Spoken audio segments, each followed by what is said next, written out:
Hey everybody, it's Allie and welcome to our Y&R Chat for Sunday, May 28th, 2017. It seems like just yesterday that the Ashby twins were playing with toys on the floor and running around in their PJs and getting babysat by Grandpa. Oh wait, that's because it was just yesterday.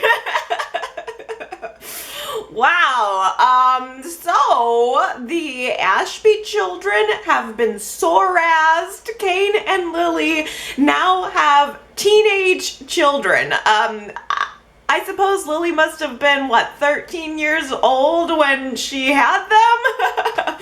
Well, actually, Mackenzie had them for her. They don't really talk about the origin of the twins very much these days. But yes, sweet SORAS strikes again. It is just so bizarre to see Lily, especially with these teenage kids who look like there's like a 5-year age difference between them. I mean, Lily, it's weird. Kane is a little bit more believable because the actor's older. I think he's like 45, so I can feasibly see him having teenage children. But Lily is younger than me, and she's got kids that are in high school. It's shocking. But I suppose it's the nature of soap operas. It's a little bit of a good shock. I don't know though. I've seen already on the website this week some mixed reviews of the whole teen scene. I saw some really positive comments. Melissa and Connor had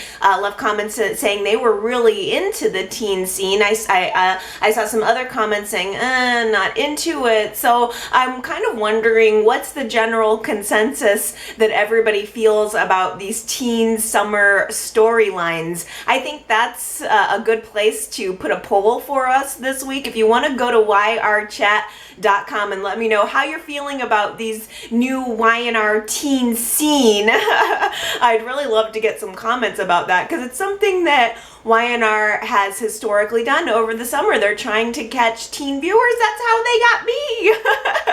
On vacation from school and bored, flipping through the channels, you get hooked on these stories and boom, it's 25 years later or 30 years later and here you go, you're still watching Y&R. So I don't know, I wonder if you guys feel engaged by the teen stories, even if you're a little bit older. I'm gonna choose to look on the bright side and take it as an opportunity to learn lots of new teen lingo. We got a lot of teen lingo this week that I'm gonna have to educate myself about. I'm gonna maybe take it as an opportunity to keep myself hip. Although some of it seemed like kind of a throwback. We had the concept of bouncing introduced to us today. I kind of knew that one. Bouncing is when you're like ready to leave a place, like I'm a bounce. But we also had some insults. Dillweed is a good one. Blockhead. Those kind of seem like 80s and 90s throwbacks to me. But my absolute favorite of the teen lingo that we got this week was nothing burger. Did you guys catch nothing burger? I think it was Charlie calling Reed a total nothing burger. I was just so wow, I was blown back by that concept. I'm gonna try to incorporate the word nothing burger into my vocabulary for the rest of the week. It's kind of like those word a day calendars. I wish I could have a teen lingo word a day calendar so I could make sure that I'm really bringing that into my own vocabulary. But anyway, it's a little fun. I am curious to know how you guys feel about that though, because as an older viewer, it can be hard to connect in with the teens, with younger stuff, especially when we're some of us are looking for that deep connection in the history of the show. We're looking for something a little more rich. I wonder if you guys are able to bring it to a little bit of a lighter level and enjoy those teen storylines. So yrchat.com, if you want to vote in the poll, let me know if you think you can get into the teen scene that's going on right now. Here's the basic gist. It all popped up just within the span of this week, all of a sudden we have all this potential for all of these new storylines, just from aging the Ashby twins. Here's the gist, okay? The two twins, Maddie and Charlie, could not be more opposite. Charlie is a total ladies man. He's a ladies killer, a lady killer here. In fact, in his Reed debut, Charlie is stealing Reed's girlfriend. Zoe worked so hard to get Reed. She was so starry-eyed about him, and it's ironic that the reason that she has chosen to break it off with Reed and to be dissatisfied with Reed is the same reason that she was into him in the first place. Music. She loved that he was this music star, and now all of a sudden she's like, no, he's too into his music and not enough into me. So she's not interested in him anymore. She's smooching face with Charlie at the coffee house, and conniving Kendall, I think we should call her, sets Reed up to come to the coffee house and basically catch Charlie and Zoe making out on the back porch. Doesn't Crimson Lights have some rules against this, by the way? Where was Sharon to drag them both out by their ear for making out in public? I think Crimson Lights is gonna need a bouncer to deal with all these teens. It's funny because, I remember the like Mackenzie, that is so weird too, because it's a weird full circle thing, because Mackenzie and Billy and JT and Brittany, and they were all part of that whole Glow by Chabot thing, which was a teen summer storyline, and Lily was kind of in there too, and now here we are aging the children of Lily and Billy, who were part of teen storylines. It is so generational. So in a way, I think it's kind of things coming full circle. So I don't mind it. I don't mind it entirely. But I was a little worried that we were going to get into a teen fight there, because as soon as Reed sees Charlie kissing on his girlfriend, he's immediately like, whoa, what's going on here? And Charlie's a little more aggressive. Reed is not the fighting type. I think Reed's more sensitive, but Charlie's kind of a jock. He's a little bit more willing, I think, to fight. So he gets up in Reed's face a little bit, and that's where all of the insults were being slung back and forth between them. There was a lot of puffing up, we'll say, of these teen boys. I'm not gonna lie, I had to really focus on that scene to understand what the two boys were saying, because the dialogue was happening so quick, and it was clear that Y&R was trying to throw in as much teen lingo as they could. They really wanted this scene to read as young, as things that the young people would be saying to one another. I sound so old right now. But I really had to focus on it because it was all happening fast. So, I don't know. I thought it was a little bit charming, but we'll see. I think that these are young actors, so we're going to have to let them develop a little bit to find out if it's something that I personally, and I don't know, maybe we can really kind of connect to. But don't worry, because Y&R is already setting up our first little Romeo-Juliet young romance story. This is definitely going to take us through the summer into the fall. Reed is totally going to have his, I suppose, maybe inadvertent revenge on Charlie when he starts dating his sister. Reed has already bounced back quite beautifully. Zoe is out of his life, and within about 3 seconds he spots Maddie sitting at the coffee house, and he's ready to buy her a drink and get to know her. He's very taken with her immediately. I fear for Maddie if Kendall finds out that Reed is interested in her, because Kendall's, what a waste. She's gone to all this trouble to try to get Reed away from Zoe, and she did it. She successfully did it, and now he's already moved on to somebody else in the space of a few seconds. So all for nothing, all for nothing. Maddie is the complete opposite of Charlie, as of course, you know, twins are supposed to be. She, first of all, Maddie is like 32. She's like a middle-aged woman. This girl is more mature and together and with it than I am. Second, she's like nerdy. She's a nerdy type A personality, bookworm. We know all of these things, of course, because A, she wears glasses. That's the universal symbol of nerdiness. And B, she is very serious about her studies. This girl has timers set for everything. She has timers set to remind her that a reminder is coming. I gotta appreciate that kind of rigidness in a way. It almost honestly sounds like something I would do. I'm not type A, but I'm a little obsessive like that. But I mean, I think Maddie we're looking at Genoa City's like future Genoa City Memorial surgeon here. This girl is definitely gonna be a big shot at GC Memorial. I can see it now. In 6 months, I bet you our characters are gonna be wheeled in on a stretcher to Genoa City Memorial to see Dr. Ashby. Oh, sorry, Stitch, your services are no longer needed. As usual, Kane and Juliet cannot keep their mouths shut about the affair that they had. They are blabbing in front of an open door at Brash and Sassy, and this time, finally, the worst person to overhear overhears, and that's Hillary. As far as I'm concerned, they both completely deserve this for not being able to keep their mouth shut about it. And it's honestly far worse to have Hillary find out about this than just Lily overhearing. It's the worst possible scenario for them. Not only does Hillary have the ability and potential to tell Lily, but Hillary can tell the whole wide world.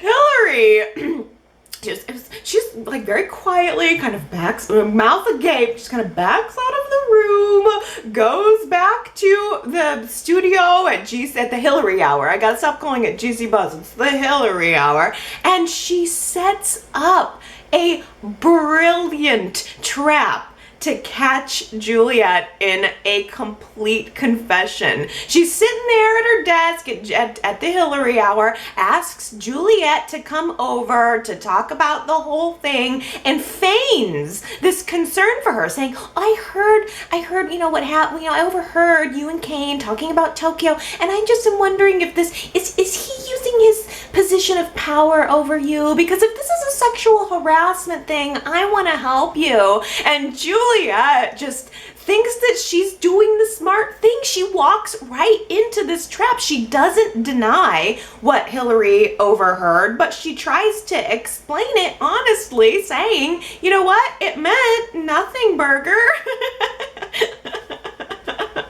It was a one-night stand. It's not a big deal. I just want to forget about it. But Juliet also follows it up with a threat, telling Hillary, if you breathe a word of this, I am going to make it my business to bring you down.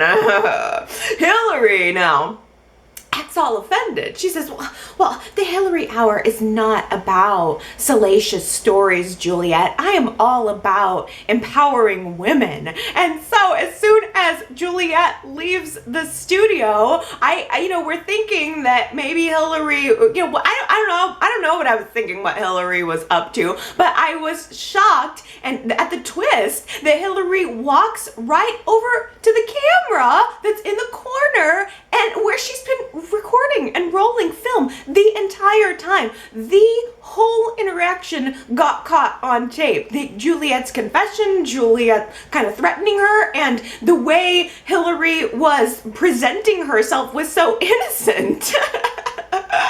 It was so freaking good. Hillary, I'm telling you, this woman is the most delicious, evil little devil that the show has seen in years. Walking around in that red dress, she might as well have been carrying a pitchfork and have like horns and a tail. I loved her this week. It was so good. And here's the thing.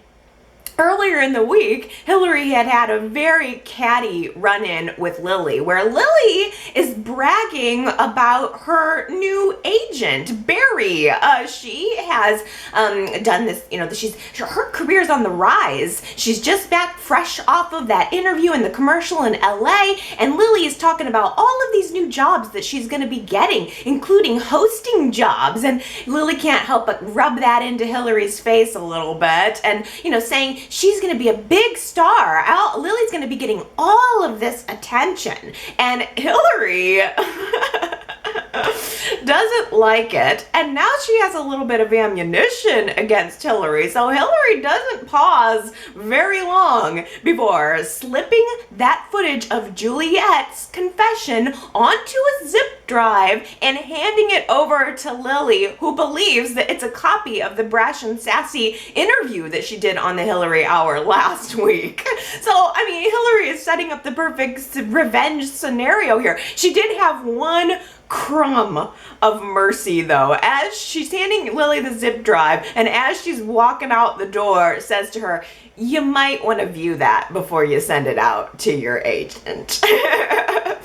It was at least, I think Hillary wanted Lily to be embarrassed, but I don't think she wanted Lily to be that embarrassed. I almost wonder, I almost wonder if she ever had intentions of airing that footage. It almost seems like because because Hillary could have let that whole thing blow up in a national way right then and there, the fact that she said that before she left made me think that maybe she never had intentions of airing the footage that she caught, Juliet, that maybe it really was all about just busting it out and giving that to Lily. I don't know. I could not care moment one about whether or not the agent saw it. I was just hoping that the children did not see that footage, because Lily almost watched that zip drive with Maddie. She almost watched it with Kane. Is it me, or did Kane seem so brilliant last week, and then this week he's so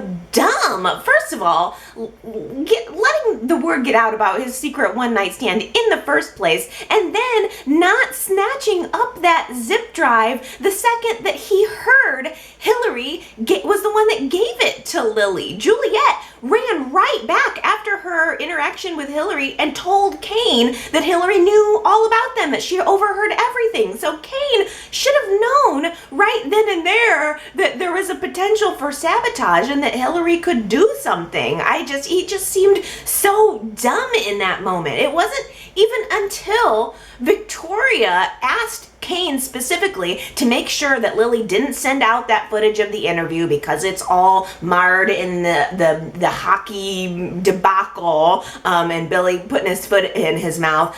Victoria specifically asked Kane to make sure that that zip drive and that interview does not go out to anyone, so he smashes it to pieces with Lily's okay.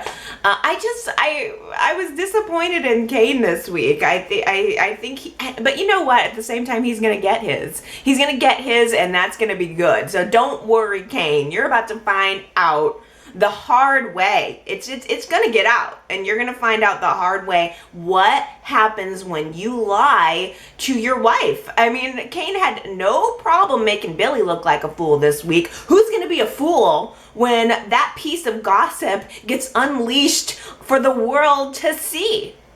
The world, your wife, your kids, and your boss. Things were a little tense at Brash and Sassy this week, to say the least. Everyone is waiting for Victoria to get back from her trip visiting the hockey execs, trying to see if there's any way that she can repair the damage that was done last week. Billy is at Victoria's house babysitting Johnny and Katie, who will be teenagers in like 2 weeks from now. And the whole like LA drama is looming really hard over Billy. It's looming over him professionally and personally, and it's looming over Phyllis too in a way. Phyllis feels guilty for contributing any negativity to an already awful situation that went down, and of course Phyllis still feels insecure about her place in Billy's life. So she pops by Victoria's house to talk to Billy while he's babysitting, and she does her best to make things right with Billy, but it probably wasn't the best idea to have a goodbye kiss in the doorway, because right as they're locking lips, Reed is coming down the stairway and catches them for like the second time this week. Reed catches two people kissing, and it rocks his little rock boy world. Reed he's so sweetly distraught at the fact that Billy is kissing another woman in his mother's house, and rightfully so. I honestly, I felt bad for both Billy and Reed in that moment, because Reed looks up to Billy. He sees Billy as a bit of a father figure, or at the very least a role model, and Reed, rightfully so, feels betrayed on his mother's behalf. He really thought that Billy and his mom were getting back together, and he was hopeful for that, and now he catches Billy doing what Billy does. And it was really actually kind of sad, because Reed got mad at Billy and said to him, I'm glad you're not my dad. Oh, ouch. That had to hurt a little bit. I mean, it's a bad week to be Billy. He is really, he's struggling right now. When Victoria does get back home from the hockey trip, she's, they're like, I thought it was kind of nice that Reed and Victoria were very supportive of one another, and Reed specifically asked her, why didn't you tell me that you and Billy weren't together anymore? And Victoria said, I didn't want to ruin your relationship with him. So I thought that was kind of a strange bonding moment, especially over getting dumped. Both Victoria and Reed have kind of been dumped, and it was funny, Victoria's reaction when Reed confessed that he and Zoe aren't dating anymore, because Victoria had to feign sympathy or feign disappointment. She said, oh, I'm so sorry, honey. Inside, Victoria was like, ugh, finally. She knew the relationship was not gonna last, but she was just waiting it out, and so finally they're over. When Victoria gets back to the brash and sassy office, she lets the team know, Juliet and Kane and Billy know, that the hockey deal is still on. The league decided that they still want to partner with Brash and Sassy, but first of all, the commercial is a no-go, and someone is going to have to take the fall for this. A head must roll. Of course, everyone assumes that it's going to be Billy, because Billy is the one who put his foot in his mouth, and Billy tried to save Victoria the trouble and offer his resignation. But here's the thing, Victoria doesn't want to stop working with Billy. If she wanted to fire Billy, she could have fired him on the spot well before she went to go visit the hockey guys. She could have fired him at any time. It would have been so easy. Victoria loves Billy. Victoria wants to get Billy back. She is playing a long game to get Billy back. She wants to keep him at Brash and Sassy, to keep him close. Juliet, on the other hand, is expendable.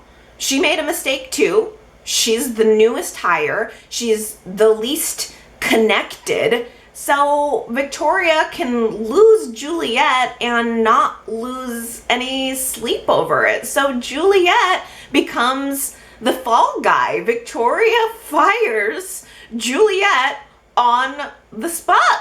right then and there. I mean, honestly, I wasn't all that surprised. I was only surprised in that, wow, Kane went to all of this trouble to create this elaborate plan and it really didn't work out for him. I mean, I suppose it does get Juliet out of the picture, so it worked on some level. But as the week started to go on, I kind of got the impression that Kane really didn't mean to set Julie up with all of this. I thought last week when I was watching the show that he'd done such a great job of taking Billy and Juliet out in one fell swoop, and this week it kind of seemed like maybe he really wasn't intending to catch Juliet up in all of that. So maybe I gave Kane too much credit. So now his intention of getting Billy fired completely didn't work out, and he sort of fell backwards into getting Juliet fired, which works out for him for now anyway. I mean, honestly, I wasn't surprised that Victoria would fire Juliet. That actually makes sense to me because it happens all the time. I mean, we see it in the media, something happens within a company and somebody's got to go down. They just need to pick somebody who is the most expendable and fire them. They just need to be able to say, okay, this person, they need to pin it on somebody. They need a scapegoat. I've seen it in companies that I've worked for. Something bad goes wrong and you just got to find the expendable person, somebody you can point all of the crap on, fire them, get rid of them, and go on. I mean, the hockey league had to know that Brash and Sassy just took some kind of action, and Juliet may be fun to drink with, but she doesn't have a decade-long relationship and 2 kids with Victoria. Would you like to see Dina move to Genoa City permanently? That was last week's poll question, and it was a pretty even split here. It's the majority of you voted that you would like to see Dina stay in Genoa City shortly. Like, it seems like the majority of people are kind of enjoying Dina's stay, but want her to head out sooner rather than later. 33% said yes, let's keep her in permanently, and 29% of you said no, let's get rid of her, send her back to Paris. So in general, it seems like the majority of people, if we combine those other 2 answers, are kind of liking what Dina is bringing to the show. I saw a few comments of people comparing Dina to Jill and saying that she fills a little bit of that Jill role, and I think Jill is coming back. I know that Jess Walton is focused on her family right now, and I think she's on the show a little less probably by her own choice. I don't think it's necessarily that Y&R's trying not to write her in, but she is coming back with Colin soon, and that's going to be excellent. I'm looking forward to seeing those 2 interacting together. I, in general, am liking Dina and what she's bringing into the show. I'm not sure if I can handle her on a long-term basis, to be honest with you, because there's just something about her that I don't trust. I mean, I guess I can't get over the past. I mean, the words that are coming out of your mouth today don't erase what's happened in the past. I cannot imagine feeling completely incidental to my mother's life. And now, as a mother, I can't imagine feeling that my child was expendable for my own enjoyment and pleasure of life. I can imagine that for the Abbott children, those are feelings that run deep. That abandonment runs deep for all 3 of them, and the pain that they have experienced is expressing itself very differently for all 3 of them. We have yet to see Tracy's reaction to Dina's return to Genoa City. I think she is going to be coming back to the show here within the coming weeks. So Tracy may very well fall somewhere in between Ashley's absolute rejection of Dina and Jack's hesitant open arms. I think hesitant is the key word there. We had a wonderful flashback scene this week of Jack remembering being a young boy, being, fresh out of the hospital, having his tonsils taken out, although he was talking perfectly well for having his tonsils just taken out. But he's young and he's sick and he wants his mom. He's laying on the couch in the Abbott living room saying, "Mom, will you stay with me?" But Dina is dressed in her, what was it, kind of a 1960s sort of vibe, her little little tennis outfit, and she says, I'm sorry, mommy cannot stay with you today. Mommy has a tennis match. I mean, that really sums the whole scenario up right there. I felt so bad for little Jack being on the couch. I mean, I'm flashing forward to a moment where my daughter's sick, and I'm like, no, mommy's watching Y&R. I can't let that happen. My mind's gonna have to be like, you're sick, let's watch Y&R. Oh my goodness, I just felt so bad for that for little Jack, and I guess part of me too is struggling to understand why Jack is giving her the time of day, why he wants it so bad. Dina, he's remembering on the morning of having breakfast with Dina that she left him as a little boy, that she chose a tennis match over his feelings and his emotion. And then he goes to this family breakfast that she's invited him to in her hotel room. And it's clear that he feels still that pain of abandonment, but I think that the maybe difference between Jack and Ashley is that Jack still has this little twinge of hope that the relationship can be repaired. It was a very poignant moment where the conversation turned a little sour, and Dina said something about Jack hating her, and he said, I don't hate you, Mother. I don't even know you. And I kind of think that's it's very telling. I think that maybe Jack is hoping to get to know her. I think that maybe he's hoping that Dina will, on some level, finally now be able to give him what he's been missing. And it's such a deep hole to be able to even begin to fill with a teaspoon, you know. Dina has done her very best to try to explain the situation all week. We've heard it over and over. She was suffocating in the marriage with John. She was suffocating in that whole life. But the fact that she reached out so little over the years would be hard for me to get over. It's one thing to make that mistake once, but to make it repeatedly. I mean, it wasn't just one choice that Dina made. It was a choice that she made over and over and over throughout the years, to not come to them, to not have a relationship with them. It's interesting to me that Jack is working so hard toward forgiveness with Dina, but not for Billy, because of the affair that Billy had with Phyllis. I mean, that was a mistake that Billy made once. Well, actually, he made it more than once, like once on the floor, maybe a couple times on the couch, maybe a few times in the bed, just to mix it up. Ashley has zero tolerance for Dina's sob story, but Ashley has the added betrayal of thinking that her father was John and then finding out that she was the product of an affair. We had the flashback this week of Ashley and Victor, and Ashley just saying how she's feeling of finding out about her real father. I loved that flashback scene. And one of the things I love most about it, I say it every time we get a flashback, that it's just, I cherish the fact that we can go that far back into the past and still have the original actors on the show all of these years later. I mean, nowhere but daytime does that really exist. It's just such a treasure. But the thing I really liked the most about it was hearing that classic music in the background. I wish Y&R would keep doing that. I mean, that I wasn't watching when that was going on. I guess that would have had to have been in the 80s, but I recognized that music that they were playing in the classic scene because they were still playing it in the 90s and in the early 2000s as I picked up the show, and they don't really do that anymore. I miss those sonnets, I miss that classical music in the background. It feels so soapy.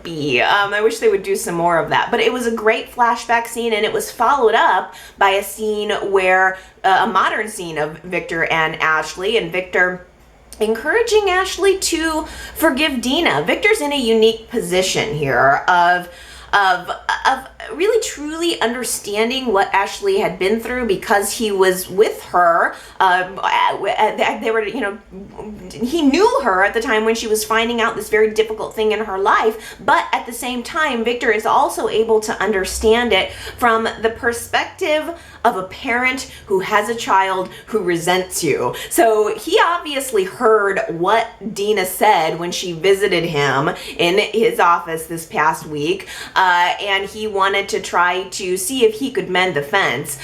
Dina was very quick to point out all over the place this week to Victor, to anybody who'd listen, that Ashley did the same thing, or in her argument, Ashley kind of did the same thing that she did, that Dina lied about Ashley's paternity, but hey, Ashley lied about Abby's paternity.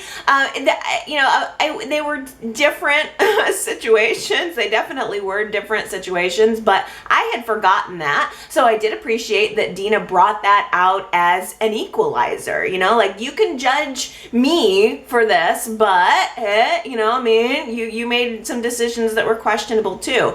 Dina then schedules a meeting with Abby, and Abby comes to Dina's hotel room. It's very clear that Abby is, like Jack, hesitant, but also, like Jack, open. And Dina starts telling Abby that she would like a real relationship, that she would like to get to know Abby, to really get to know who Abby is. And I think it was music to Abby's ears. I think that Abby has been curious about her grandmother for her whole life. She is interested to get to know her and maybe to be appreciated in a different way. I think that Dina said all of the right things to Abby. I think that Abby maybe sees a little bit of herself in Dina and is interested in pursuing this relationship. The whole thing ends with a hug. And Dina has even said she doesn't want the picture that Ashley has painted of herself to be what Abby sees. Dina wants Abby to have her own picture that she paints herself, which I think that is fair. But at the same time, I can't help asking myself, is Dina using Abby? Is there any chance that Dina is using Abby to at the very least kind of get up under Ashley's skin? There's just something about Dina where I believe that she is sincere, but I also believe that she is a manipulative person, and I think that someone can be both. She can be sincere about wanting to repair the relationships with her family, but it might also just be her nature to be a manipulative person. I mean, Dina is going around town pleading her case with remorse and regret to anyone who will listen, and then as soon as she gets in a room alone with Ashley, she's combative. Dina goes to Jabot and talks to Ashley, and she really quickly tosses out there that she's aware of Ashley's paternity lie, and there's no way that Dina didn't know that saying that to Ashley was going to send her through the roof. Dina knew that was going to piss off Ashley. And then Dina got all teary-eyed and kind of meek when Jack walked into the room as they were arguing. I just felt like Dina wound Ashley up a little bit and then sat back and was like, oh. I don't know. I don't entirely trust her. Here's the other thing. It seems to me that the narrative of the week was, hey, maybe Ashley and Dina are not so different after all. Another thing they have in common, younger men. We have Dina, who's, notorious. And then we have Ashley, who's now dating Ravi. And Dina saw Ravi this week and kind of gave Ashley the, hey, way to go. Can I just side note here, though, by the way, and say, it's nice to see Ravi in a suit, but who's styling his hair? His hair was, way too coiffed. Somebody obviously got up in there and kind of teased it, put some product in it, and it looked like, it just looked too styled. The reason why I like Ravi is because he has an offbeat style, and I don't want them to just change it all together. I like that he was a little bit different, so I hope that they find a way to incorporate that. I would like to see him maybe in some different clothes. And now it's all suits. I want to see some non-suits, but I had a thought this week, and I think you guys will find this interesting. I had a thought about Graham that might be a little bit of an interesting spin. So I submit this to you. Dina is, once again, very notorious for dating younger men. And as soon as she came back onto our screens, she had Graham by her side, and at every opportunity, we see Dina doting on Graham. She is just trying to give him lots of attention. It's clear that there is an affection, a very good, deep affection there. But what if Dina is not with Graham? What if Graham is not the boy toy that everybody kind of assumes that he is? What if Graham is her son? What if Graham is a long lost half sibling to the Abbott children? What if Graham was the child that Dina chose to keep? What if Graham was the one who received all of Mommy's love? Nikki and Jack are becoming closer every week, but that is all it will ever be. Jack will always, in part, be attracted to Nikki because it pisses Victor off, and Nikki will always love Victor more than any other man. If any man who dates Nikki doesn't realize that, he's a fool, and Jack would be a fool to not figure that out by now. Victor did something this week that I thought was very thoughtful and very sweet. He has decided, you know, the whole hospital wing dedication ceremony that Nikki was so upset about in the past. Well, Victor has decided to organize a concert and a piano recital for it, and he wants Nikki to be the star of the show. I just thought that was so perfect and so sweet. It combines two things that Nikki is very passionate about, the MS research and also music. I thought that was so, it was a beautiful tie-in. It was so appropriate to and sweet, and the way, like the fact that someone with MS could go on to recover and play the piano so beautifully would be such an inspirational demonstration for this event. And Victor was telling Scott, who by the way is now, in addition to being Victor's PI, is also Victor's party planner. Apparently Scott's working on this project, but Victor is telling Scott the story of how he watched his wife's beautiful gift of being able to play the piano disappear, and it was very sweet. Nikki, she wasn't happy initially about him going ahead and planning this, but she does eventually agree to do the piano recital. I hope we get to see it. I think Victor should have asked her first. Now it's another thing that's on her plate. She's trying to figure out what music she's gonna play. I really do hope we get to see that. But Nikki is very busy right now with a moody teenage daughter named Tessa. So she's got some extra layers of stuff going on. Oh, Tessa. She was so spooked by, was so spooked by that guy last week that now she's all paranoid this week, like paranoid that Nikki doesn't want her dating Noah. And then this week she recognizes Abby's tech guy, the guy that we saw Abby meeting with last week. She's wanting to go into business with him, fund his dating app, and Tessa somehow recognizes him and gets further spooked by that. Now, I'm just gonna give you my take on this. I'm just gonna sum it up quickly. Is basically I'm just gonna assume that this tech guy, he's connected to his dating app. I wonder if that dating app could be connected to the sex ring that we've been hearing about. And then I wonder if that sex ring being tied into this dating app and this guy is going to end up spelling disaster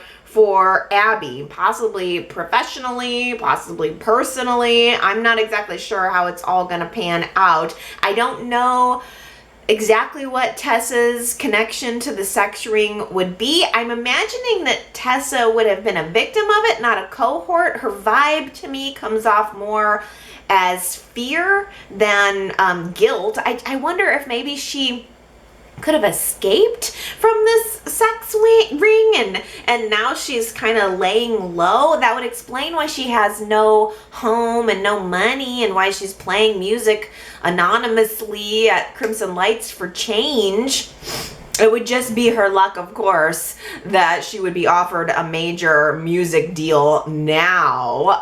After hearing Tessa playing beautifully at the Underground this week, Devon offers her a contract with his new company. And I don't know if she is ultimately going to take it. I think that being a promoted artist could put her far more into the spotlight than she would be comfortable with. And it could endanger people that she cares about, like her sister Kendall, who I'm just assuming is her sister. I mean, we heard last week that she had a sister. We've had a couple of run-ins between Tessa and Kendall where it seems clear to me anyway, that they have some sort of connection. That hasn't been revealed, but I'm sure that it will be. I mean, two run-ins between them now, and they were both very chilly. So I don't know, maybe Tessa and Kendall were both somehow victims of the sex ring, and they're on the run, like just looking for a way to get by, maybe even a way to cash in on the rich Newmans, maybe just to live and survive. I don't know, whatever the backstory is.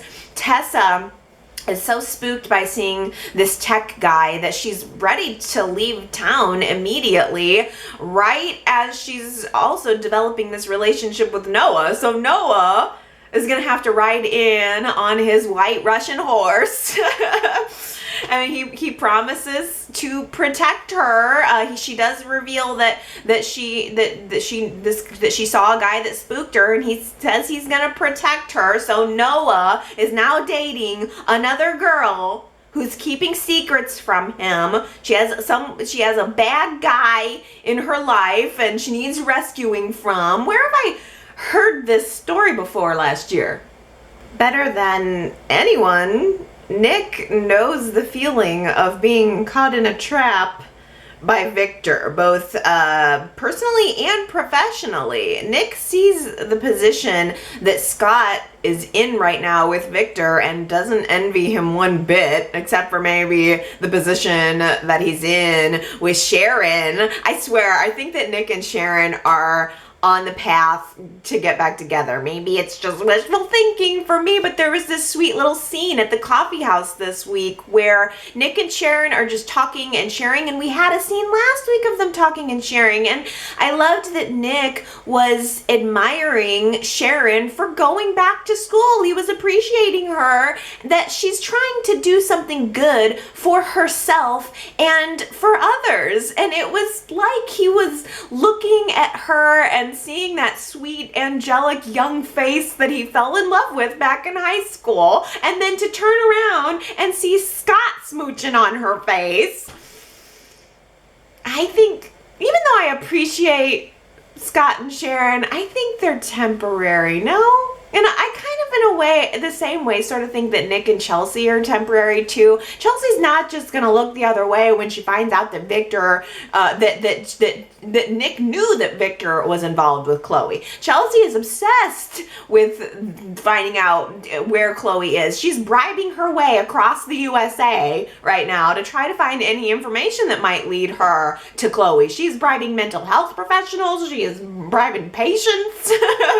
And she almost gets herself into hot water when Nick shows up offering a surprise support of her, and he just decides to get in the car and go along for this one. Nick is choosing to help Chelsea, and if it means hurting Victor, if it means hurting and exposing himself, he's willing to do this for Chelsea. Chelsea needs closure, and I I will say I am 100% interested in seeing Chelsea get that closure when it comes to Chloe. Chloe lived in her apartment, played with her son, worked in her company, all the while smiling at the knife she had put in Chelsea's back. So the fact that Chelsea wants to find Chloe, bust her out, drag her ass back, and bring her to justice, I am 100% behind. What I don't care as much about, to be honest with you perfectly, is Chelsea finding out that Victor was the one behind it. And mostly because I think it's ridiculous that Chelsea hasn't figured it out by now. Victor framed Adam for murder. You don't think he'd actually help Chloe to do it? I can't believe that she's not even suspicious of him at all. Plus, I gotta live with Victor. I know that Chloe's gone, but I gotta continue to live with Victor Newman on the show, and I don't know. The whole, the trail that Chelsea is following right now leads her to a doctor's house. It's a doctor who has mysteriously retired early to a gorgeous home. So she goes to the doctor's house. Her and Nick are asking him questions about Chloe, and of course the doctor lies. And then as soon as Nick and Chelsea leave the room, the doctor lets Chloe out of a bedroom. I'm confused. So Victor has basically been paying this doctor to hide Chloe out in his home the whole time? What? Does the doctor have Chloe chained up in the backyard? I was shocked to see her walk out of the bedroom, and multiplied shock by the fact that Chloe looked out of it. I mean, she looked like she was drugged up or something. Way more out of it than she looked when we saw her in Canada, when Victor tracked her down in Canada and revealed that he was the one who sent the letters and found her. She at least seemed lucid the last time we saw her. This time she seemed like just messed up, and I don't know. She needs rescuing or something if she's being held against her will. That's like a hostage situation. In the previews for Monday's show, Chelsea is in the car outside the doctor's house having a feeling that she needs to go back in and ask that doctor some more questions. Yeah, get back in there and ask that doctor some more questions. Nick Newman is caught in a trap. Last week's quote, I'm caught in a trap, aren't I? Nick made that comment to Nikki and Victor about the situation that he is in between Victor and Chelsea. And it is very true. Nick is caught in a trap. If he goes one way, he's gonna rip off a leg. If he goes another way, he's gonna rip off a leg. There's no way out of this situation where Nick's not going to hurt somebody and possibly himself. I specifically liked that quote because Nick has literally been caught in a trap, a bear trap. So I thought that was a funny one. 5 people got that quote right. I'm caught in a trap, aren't I? Also, I love the Elvis song, and I had just heard it that past week too. So that was, I think that was "Suspicious Minds" is the name of that song. So that was a perfect storm of me loving that quote. So 5 of you guessed that was Nick Newman who said it. First, it was Henry, who I haven't heard from in voicemail for a while. I miss hearing from you, Henry. I also got correct answers from Ambreen, who says it was hunky Nick Newman who said that. He is pretty hunky specifically right now, isn't he? Then we also have Miss Gina and Colleen and Sandra all got that one right. So congratulations to our winners. I think you guys are gonna get this one right, but I can't help this. It has to be the quote. This week's quote is, "You are an excellent umbrella." Sometimes it's like when you pull these things out of context, it can be like, what? Who on on earth would say that? You are an excellent umbrella. If you think you know who said that quote during this past week's show, you can go to yrchat.com and leave your guess. If you get it right, I will give you your big ups on next week's Y&R Chat. Okay, let's get to some of your comments here. Anna left me a voice message and she says Kevin is gonna run away with Chloe and Bella, just like Adam and Chelsea were gonna run away with Connor. Isn't that a pretty good parallel? I hadn't thought about that at all. I think we all are expecting that, knowing that Greg Ricard is leaving the show, I think everybody's expecting that Kevin is going to take Bella and run off with Chloe. I hadn't connected that, though, to the way that Adam and Chelsea were going to run away with Connor. Marianne left me a comment at yrchat.com saying that she found a quote regarding the exit of the actor who plays Kevin in Soap Opera Digest, and they said that the decision to release the actor has, quote, shaken other cast members who worry that the downsizing will continue. There's no telling who could be next, frets the actor. Quote, everyone was pretty shocked about this decision. Some of us were worried that more cuts will be coming soon.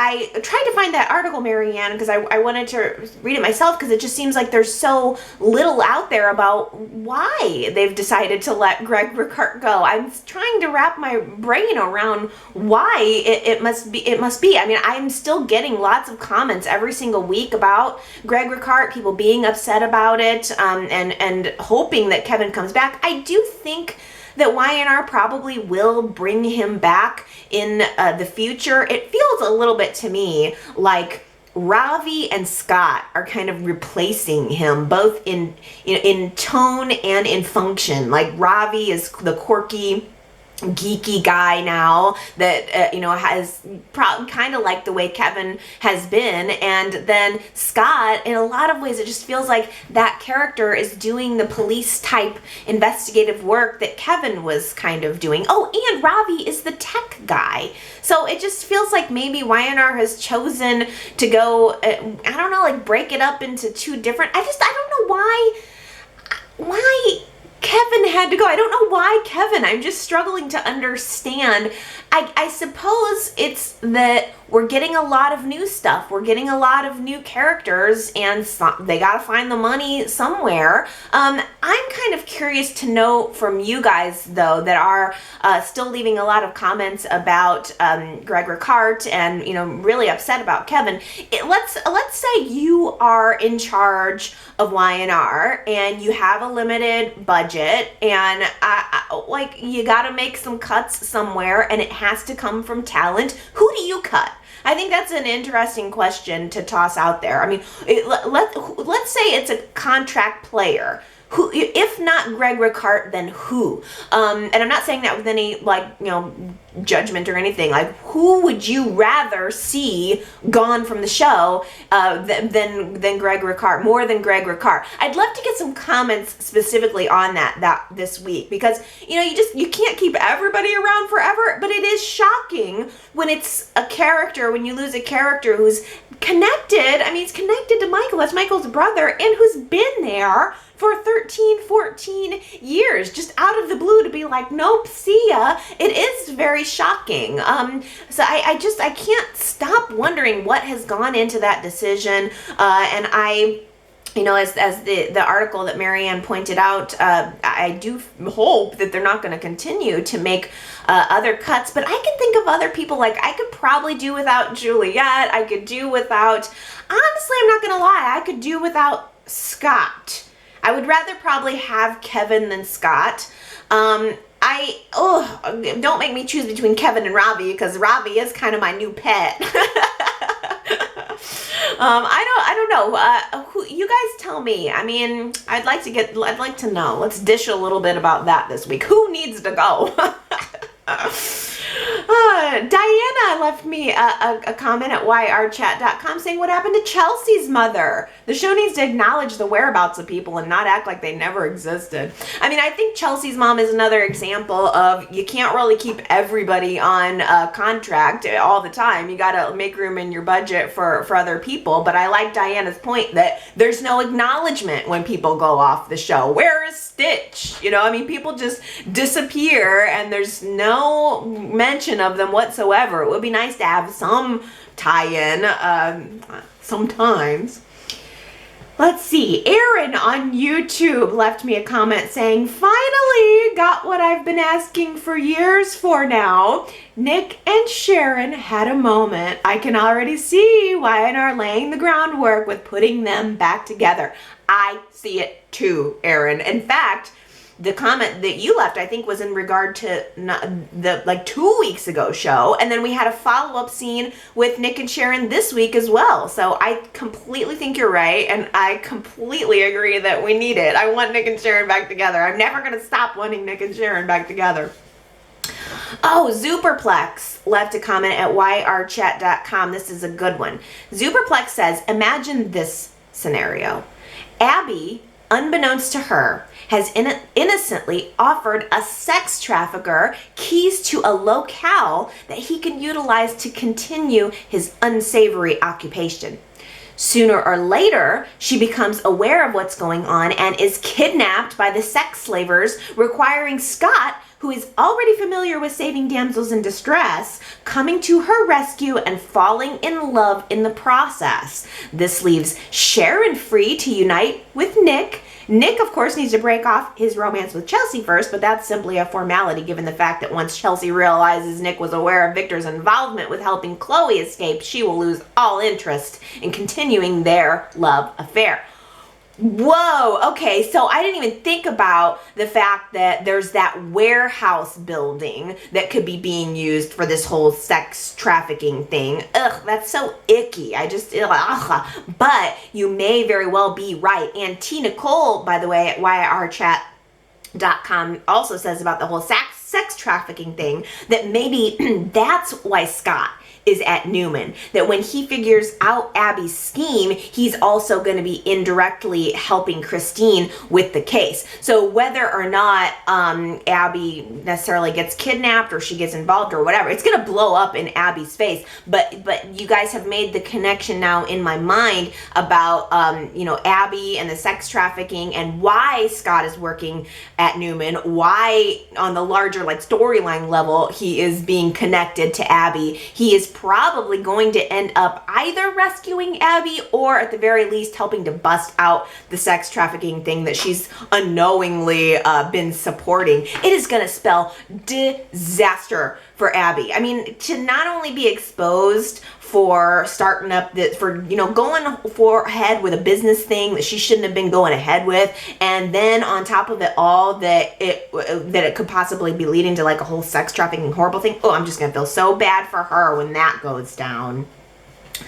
Tani on YouTube had theorized that maybe Tessa also has a child that she's trying to protect. I didn't even think of that because Tessa has mentioned a sister, but it is certainly possible that maybe she still has family members or something that's, she could have a child that's kind of in protection right now, and that could be why she, another added reason why she is wanting to keep away from the sex ring and not allow herself to become into the, to get into the limelight with her music career. It would be so appropriate because it's basically the Marissa story repeating itself.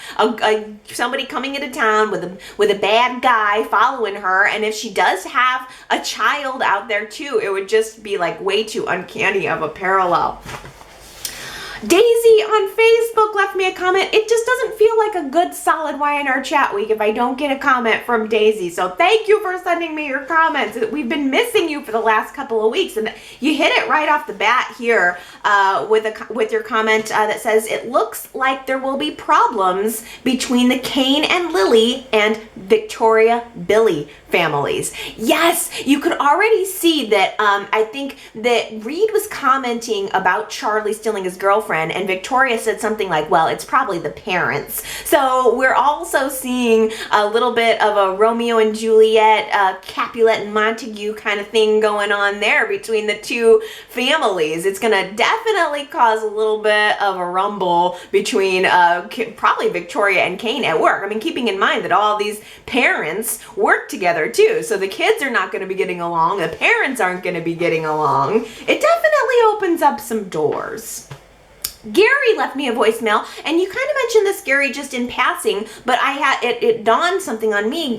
Gary mentioned that think of the revenge that think of Juliet's revenge as her true nature comes to the surface. Yes, I mean, now that Victoria has fired Juliet, and if the information about her affair with Kane gets exposed, it's very possible that we're on the cusp of finally seeing who Juliet is. She's been almost kind of neutral and kind of milquetoast until now, when we've been theorizing about her maybe being a bad character and being up to something, but up until now we haven't really seen it. So we could be finally getting to the point where we see what Juliet is really made of. Cheyenne at yrchat.com says, I think it's funny how the shoe is on the other foot, because Kane knew about Hillary and Devon's affair, and now his fate is in Hillary's hands. We all know that Hillary has an extra copy of that conversation with Juliet. Yes, good point. Also, another comment from Superplex, I liked this one at yrchat.com, saying, wouldn't it be a hoot if Hillary had gotten the drives mixed up, and instead of handing the one with Juliet confessing, Hillary mistakenly delivered the one containing nude photos of her and her and Jordan's photo shoot? Ooh, that's gotta come into play one of these days. Diana at yrchat.com says, I love how Y&R is showing all of the characters being in the privacy of their own homes like the show used to be. It's so much more personal and realistic now. Before, they would always be at a restaurant or a coffee shop having the most private conversations, which never made sense. I don't remember ever seeing Nikki and Victor's kitchen. I'm dying to see what their kitchen would look like, where the chef is always preparing all of these wonderful meals. I like that you mentioned that, Diana, because we have been sitting in the Ashby kitchen more lately, and we saw an exterior shot of the Ashby house, which I swear in the early days was an apartment. I am never going to stop believing that. I could swear it was an apartment, and then a couple years ago they like broke off the apartment and gave it an outdoor setting, which is fine with me, but it did have a beautiful outdoor set. And I like that you mentioned Nikki and Victor's kitchen. Bold and the Beautiful has a lot of kitchen sets. We're always in somebody's kitchen. I think you make a really solid point here. Once again, money doesn't come from nowhere. If we had to like get maybe a cool new set like Nikki and Victor's kitchen, where like the family would gather. Like, I miss the Abbott dining room. I like that we're seeing the other houses. I think it would be cool to see Nikki and Victor's kitchen, but that money's got to come from somewhere. What's got to go? Oh, it would be hard running this show. Can't make everybody happy, I guess, but I want it all. We want it all. Oh, Marianne had left me a voicemail. She is in France, home of Dina Mergeron, as we call it here in the U.S. But Marianne was giving me a little bit of a French lesson, saying that in France, Dina's last name would be pronounced Mergeron.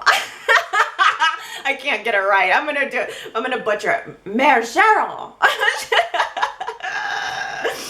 I know zero French. I took a couple years of Spanish in high school, and I tried to learn Spanish again when I was in my 20s, but it's hard to pick up and learn a totally different language.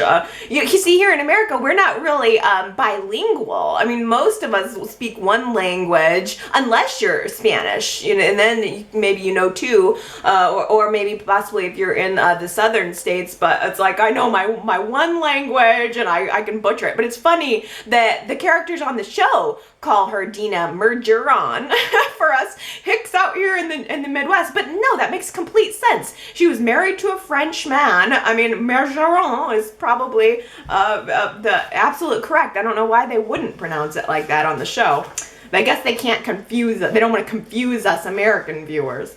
Ellen at yrchat.com says, Allie, when you suggested Ashley should steal Grant from her mother, what about Ravi? Are we throwing him under the bus? I agree that it would be fun seeing Ashley stick it to her rotten mother, but not at Ravi's expense, right? I still like the older woman, younger man relationship of Ashley and Ravi. It's about time after all of the older men robbing the cradle on soaps and no one thinking twice about it.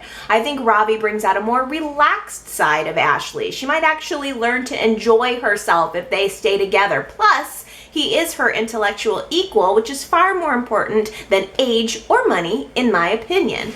You know what, Ellen? That's kind of why I like my little theory about Grant being a secret sibling, a secret brother rather than a love interest. Because yeah, we've spent a lot of time working on Ashley and Ravi, and they are very sweet together. And I'm still totally pro Ashley and Ravi.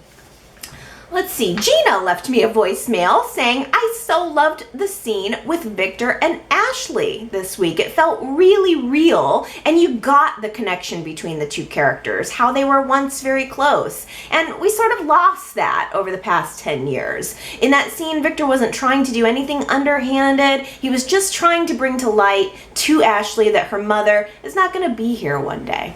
Yeah, Gina, I thought that was a really good scene too. You know, it's also interesting to me that we talked a lot this week about Ashley hiding Abby's paternity from Victor and that whole thing, but nobody talks about the fact that she stole his sperm. I mean, that's the more salacious part of the story. Victor had some sperm, I think, in storage, and she just took it for herself and impregnated herself with it. I mean, it's kind of, that's the part of the story that's far more shady, and nobody mentions that. But yes, I did think it was nice to zero in on that relationship between Ashley and Victor, whereas since they've been on opposite sides of business stuff over the years, they don't share as many scenes together. So it was nice to see and remember that that's a relationship that exists too. And here, let's end on Leslie, who left just a really lovely comment at yrchat.com saying how wonderful that Bill Bell's decision years ago to introduce the Abbott family without a mother continues to create intriguing story. I agree with you, Leslie, and I thought you just left a really just lovely comment about this story connecting in with the circles of life. And I mean, Dina and Ashley's relationship, it mirrors this what you called an endless mother-daughter cycle. You know, I mean, getting older and realizing that you're more like your parent than you ever realized, and it gives you some, you know, new perspective on the decisions that you've made. And maybe that's what Ashley's going through right now, what Dina's going through right now. I sound so much more like my mom now that it's bizarre. And I do find myself, you know, that there were things maybe that she did and ways that she handled things that I didn't conceive of when I was younger, because you're just too young. You don't know what you don't know. You can't possibly. And then as you get older, you start to see things from a different perspective. You gain those experiences and it changes how you think. And I think now also of my daughter growing up and thinking I'm ridiculous, and then realizing one day that, oh no, she's just like me. Okay, everybody, that takes me just about to the end. There is one other thing that I want to mention.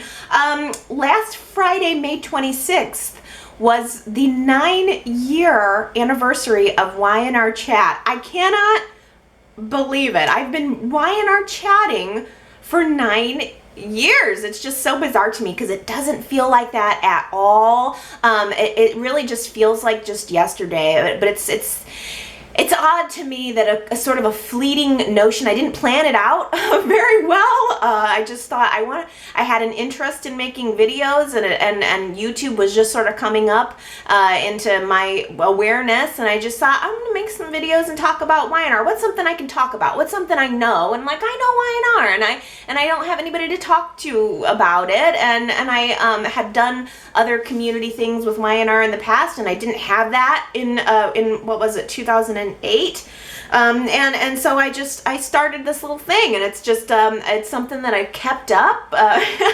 It's something that I enjoy. It's become obviously such a huge part of my life, such a huge part of my week, and I've gotten to know so many wonderful people as a result of just this one little decision that I've made, and I completely intend to keep going with Y&R Chat, and I'm looking forward to the 10-year anniversary next year. Now, 10 years feels like an occasion to do something. It feels like I should do something special for a 10-year anniversary, but I don't know what. So I would like to toss that out to you guys this week. What would be something special that I could do for a 10-year anniversary? I mean, like, I thought to myself, should I don't know, maybe take some voicemails and compile them and release your voicemails out for people? Just like, it feels like I should do something. You know, of course I have sort of, you know, I have some more time constraints now. I mean, because in my head, like, I'm always thinking, oh, I should do like a forum, or, you know, I mean, there's other things I think I should do, but what would just be like a one-shot celebration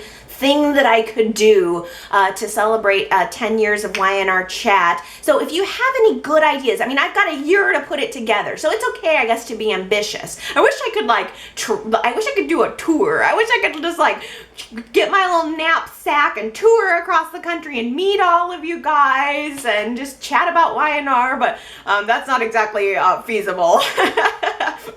But if you have some ideas on how I can celebrate 10 years of Y&R Chat, I would love for you to leave me your comments this week about that, and of course about the show in general. So yrchat.com is a great place to do that, or of course you can from there go to YouTube or Twitter or Facebook, or you can also call into my voicemail at 309-588-4569, and I will certainly look forward to reading and hearing your comments and coming back next week and chatting about our show. So everybody, have a good week. I love you, and I'll see you next time.